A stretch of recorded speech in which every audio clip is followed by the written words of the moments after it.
હા, આપણે સત્યનારાયણની કથામાં વાંચીએ છીએ કે કઠિયારો સત્યનારાયણ ભગવાનની કથા પૂનમે અને સંક્રાંતિને દિવસે કરતો, એટલે આ જન્મના ભવસાગર પાર કર્યા પછી એને કેવટનો જન્મ મળ્યો. એટલે એમણે કેવટના જન્મમાં પ્રભુ શ્રી રામના ચરણ ધોયા.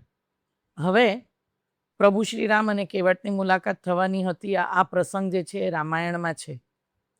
કેવટ બહુ જ ધર્મિષ્ઠ હતા અને એમને ખબર પડી ગઈ હતી કે શ્રી રામ જે છે એ વિષ્ણુ અવતાર છે.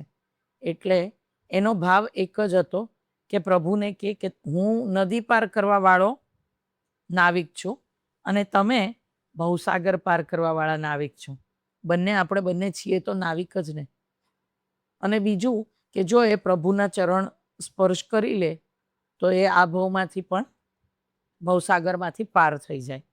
એટલે એણે પ્રભુ શ્રી રામને એમ કીધું, મારી નાવમાં તો હું બેસાડું, પણ તમારા ચરણ અડવાથી ઓલો પથ્થર છે એ એક સ્ત્રી થઈ ગયો, તો મારી નાવ છે એ સ્ત્રી થઈ જશે તો મારું શું થશે? મારું ગુજરાન કેવી રીતે ચાલશે? હું તો નાવથી જ કમાઉં છું, મારી રોજીરોટી નાવથી છે, અને હું બે સ્ત્રીને પછી પાળું કેવી રીતે? હું ઓલરેડી પરણેલો છું. આમ કહી અને એમણે પ્રભુ શ્રી રામને મનાવી લીધા કે મને તમારા ચરણ ધોવા દો, તમારા ચરણ પખાળવા દો. અને એમણે પ્રભુ શ્રીરામના ચરણ પખાળવા હતા એટલે એમણે આ કર્યું.